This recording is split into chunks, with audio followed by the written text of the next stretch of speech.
Hi friends, welcome back to our channel మా ఇంటి గృహలక్ష్మి vlogs. ఈరోజు నేను కుక్కర్లో చికెన్ బిర్యానీని క్విక్గా ఎలా తయారు చేయాలో చూపించబోతున్నానండి. దానికోసం నేను అరకిలో చికెన్ని బాగా ఉప్పు పసుపు వేసి శుభ్రంగా కడిగి తీసుకున్నాను. ఇప్పుడు ఇందులోకి 3 స్పూన్స్ దాకా అల్లం వెల్లుల్లి పేస్ట్ వేసుకోవాలి. అలాగే 300 ml దాకా పెరుగు తీసుకున్నాను. అందులోకే ఒక చిన్న ఉల్లిపాయని కట్ చేసి వేసుకున్నాను. 3 పచ్చిమిర్చిని నిలువుగా కట్ చేసి వేసుకున్నాను. అందులోకే కొద్దిగా పుదీనా, కొత్తిమీర, 1/2 ఇంచు దాల్చిన చెక్క, 2 లవంగాలు, 1 చిన్న ఇలాచి, అలాగే కొద్దిగా మిరియాలు, 1/2 స్పూన్ పసుపు, 3 స్పూన్ల దాకా కారం, 2 స్పూన్ల ధనియాల పొడి, అలాగే 1 స్పూన్ గరం మసాలా, 1/2 చెక్క నిమ్మరసము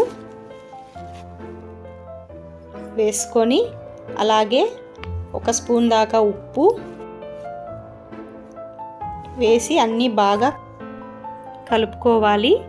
దీన్ని 1 గంట సేపు మ్యారినేట్ చేసుకొని ఉంచుకోవాలి. ఒకవేళ టైం లేకపోయినా వెంటనే కూడా మనం చేసేసుకోవచ్చు.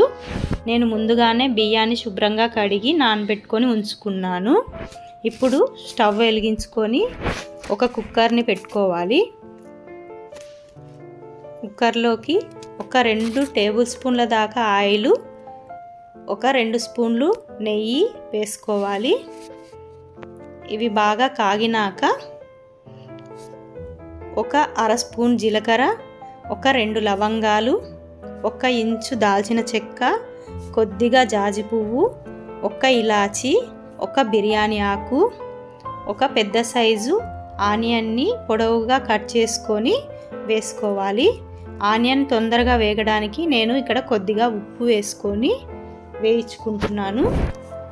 ఇలా ఆనియన్స్ గోల్డెన్ బ్రౌన్ కలర్ వచ్చేదాకా వేయించుకోవాలి. ఇప్పుడు కొద్దిగా పుదీనా, కొత్తిమీర కూడా వేసుకొని బాగా కలుపుకోవాలి. ఇలా బాగా కలుపుకున్న తర్వాత ఇందులోకి మనం మ్యారినేట్ చేసి ఉంచుకున్న చికెన్ని వేసుకొని బాగా కలుపుతూ మగ్గించుకుంటూ ఉండాలి. ఇప్పుడు ఇందులో వాటర్ వస్తాయి కదా, అవి కూడా బాగా ఇమిరిపోయేదాకా మగ్గించుకోవాలి.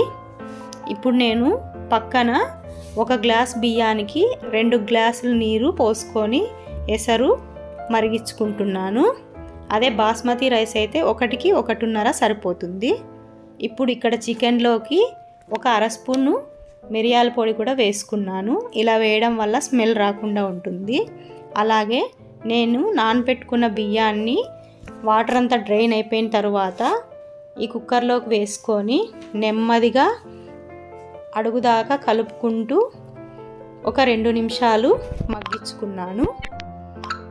ఇప్పుడు పక్కన తెల్లగాగుతున్న ఎసరుని ఈ కుక్కర్లోకి వేసేసుకున్నాను.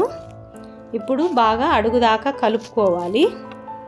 ఇలా కలుపుకున్న తరువాత ఈ స్టేజ్లో ఒకసారి ఉప్పు కారం అన్నీ సరిపోయినాయో లేదో చెక్ చేసుకొని అవసరమైతే వేసుకొని ఇక్కడ మూత పెట్టేసుకుంటున్నాను. అలాగే విజిల్ కూడా పెట్టుకున్నాను.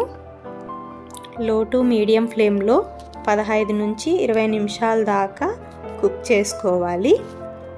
తర్వాత స్టవ్ బంద్ చేసి ఒక 10-15 నిమిషాలు వదిలేసి మూతని ఓపెన్ చేసి చూసుకోవాలి. ఇప్పుడు పొడి పొడిలాడే చికెన్ బిర్యానీ మనకు రెడీ అయిపోయింది. మనం ఇక్కడ పక్కన వాటర్ని మరిగించి వేసుకోవడం వల్ల అన్నం అనేది పొడి పొడిలాడుతూ వస్తుందండి.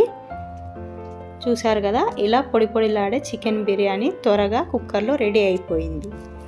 మీకు కనుక ఈ వీడియో నచ్చినట్టయితే ప్లీజ్ నా ఛానల్ని సబ్స్క్రైబ్ చేసుకోండి. అలాగే లైక్ చేయండి, షేర్ చేయండి. Thanks for watching.